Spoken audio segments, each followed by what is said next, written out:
Welcome back to Patman Garage. The Harley is on its way, so got the next truck to tear down. We do have a few bit of housekeeping to do on the Lightning before we push it out. I need to put the hood back on it, which should be no big deal.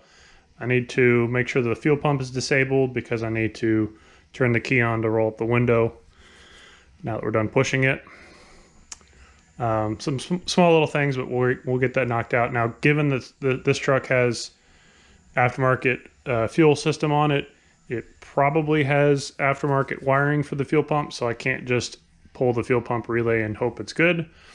So I'm trying to come up with the best game plan for that, and we'll see how that goes.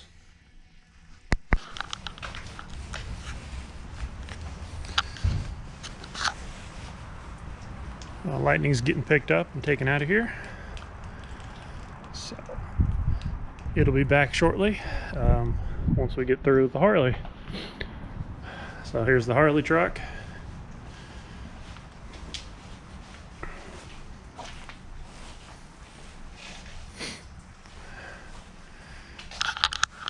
Unfortunately, it's cold and wet and miserable, and now the Harley's cold, wet, and miserable too. Anyways, here she is. We're gonna get to work on her as soon as possible and start pulling the motor, pull the transmission, and get to work. Welcome back to Patman Garage. So the Harley truck literally got dropped off yesterday, so we can start working on pulling the engine out of it. And I was poking around on Facebook last night and came across something I want to buy for Fitty. So we're gonna take a little field trip and go pick it up right now. And these typically don't come up for sale very often, and especially locally. And this guy's a motivated seller, and figured I could throw a little cash at him and take it home with me. So I figured I'd bring you all along for the ride, and here we go. All right, well, I'm back in the garage, back ready to work on the Harley. Ended up not shooting any footage at that guy's house, but I did get the part that I came for, and you will see that in a future upcoming video once it gets cleaned up and ready to be put on Fitty. But anyways, back on the Harley. I need to figure out, well, I would like to know how much this truck actually weighs. One of the weird things when I was doing research about this truck is Ford actually never published the curb weight of this truck anywhere that I could find, which is really interesting because they have curb weight for the Lightning and curb weight for the Super Crew, the regular, XLT Super Crew two-wheel drive. So I did some rough math the other day, and I think I know what the truck weighs, but it'd be nice to actually know for sure. So, and I got to get the truck up in the air so we can get the transmission out. So it's got to get done anyways. But anyways, we're gonna jump into it, figure out how much the truck weighs, and then we'll start tearing into the truck. And the Harley did get dropped off in the rain yesterday, so there's a lot of water spots on it, and actually there's still quite a bit of moisture up on top of the truck and on the bed cover.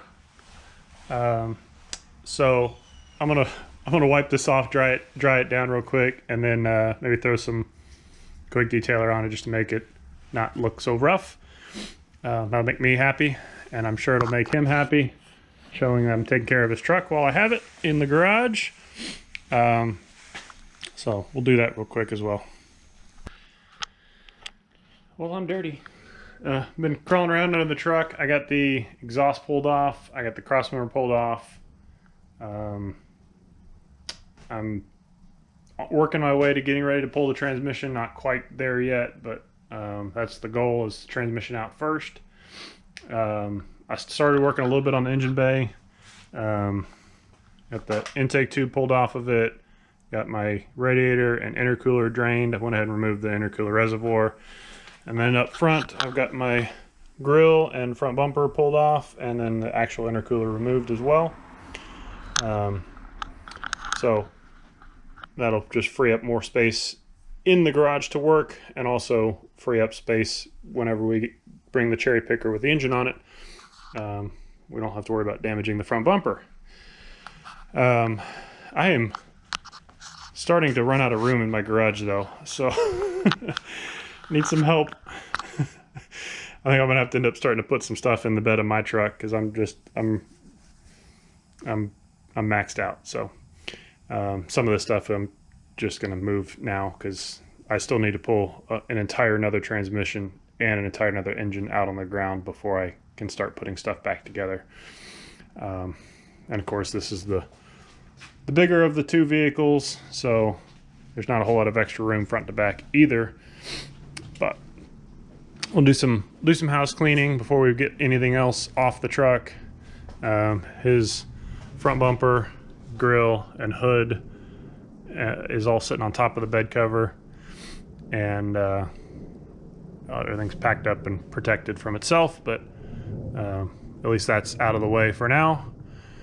And I guess if worst case scenario, I can always put the hood up on top of the truck, but I don't really want to do that with the sunroof. But anyways, I'm rambling, but this is kind of what's going on. It's getting crowded, but that's what happens when you're in a little 2-car garage and you're trying to do 2 cars worth of work. So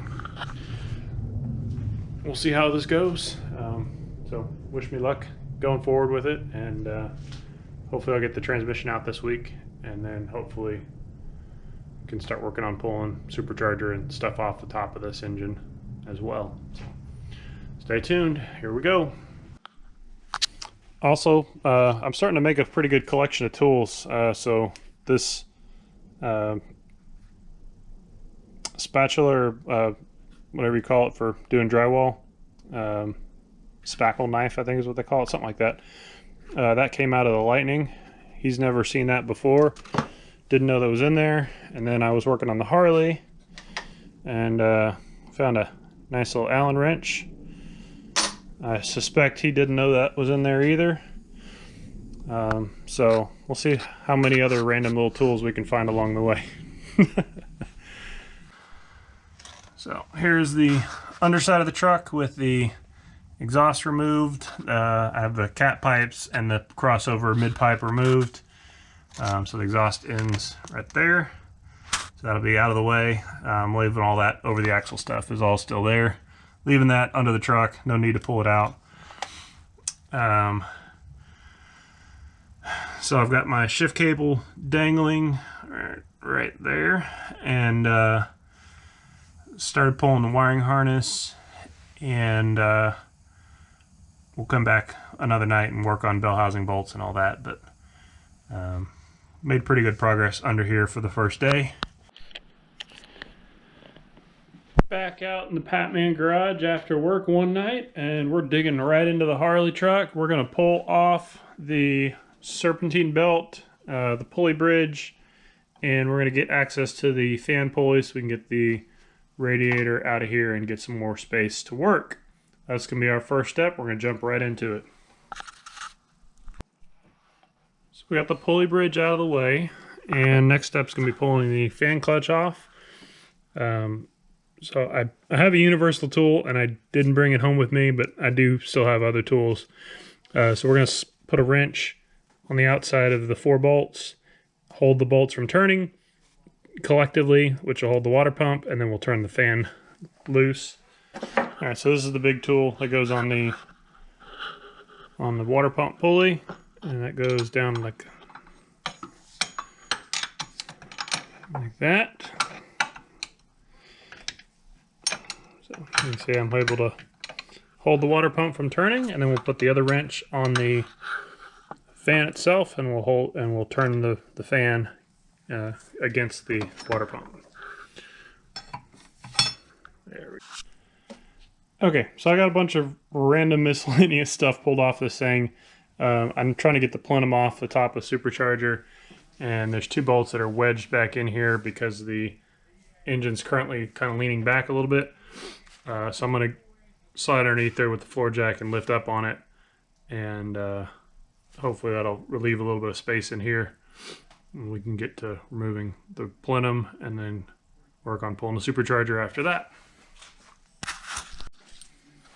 All right, that is much better. This guy right here, a little 8mm.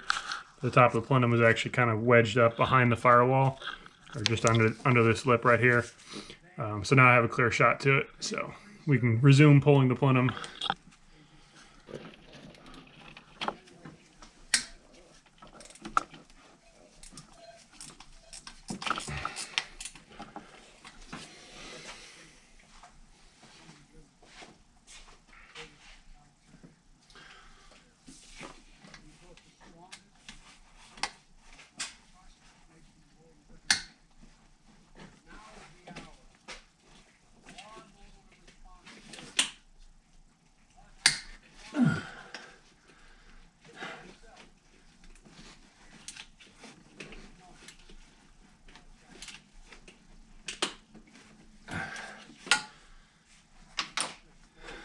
Okay, here we go.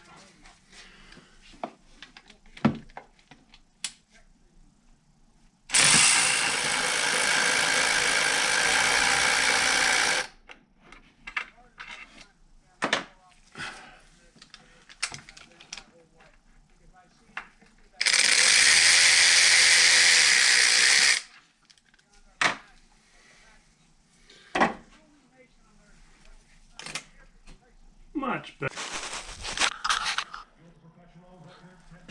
Okay, so got the plenum off. That went smoothly. This, I believe, is the evap purge hose. Looking a little dry rotted, but a little dry rotted with age, but I think it'll survive. So I was working on, you know, after I pulled the plenum, I was looking around. I was trying to get ready to pull the vacuum lines off the back now that I have space to do that. And then I just happened to look down here and saw this, which probably isn't going to come up on camera. So we'll fix that. Try that again. Looking down here and I saw that. And I said, what is this down here on top of the gearbox?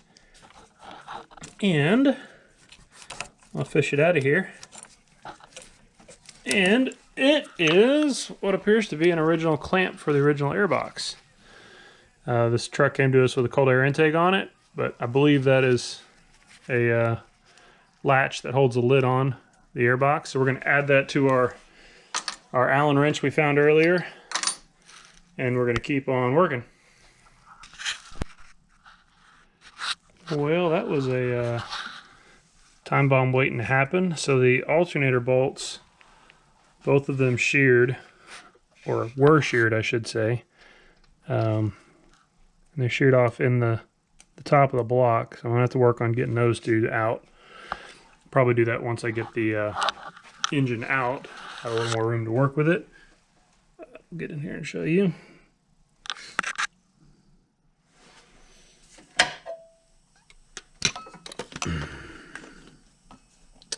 So those two were sheared, and the top bolts on that bracket, one of them was loose, and the other one was may have also broken too. I hadn't figured out. It bounced and came out somewhere, so I got to find it. But yeah, that's no bueno to have broken alternator bolts.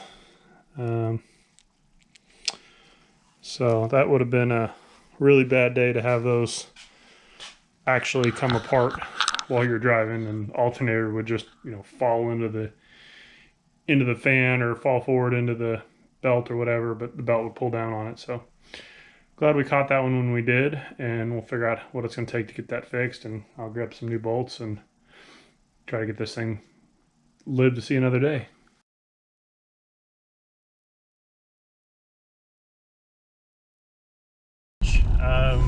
So the Harley truck literally got dropped off yesterday. In a quarter mile, use the right lane to take the ramp to I-35E South. The Harley truck literally got dropped off yesterday, and we're going to take a little field trip because I'm going to go buy something else for Fitty. So these really don't come out that often anymore. Use the right lane to take the ramp to I-35E South.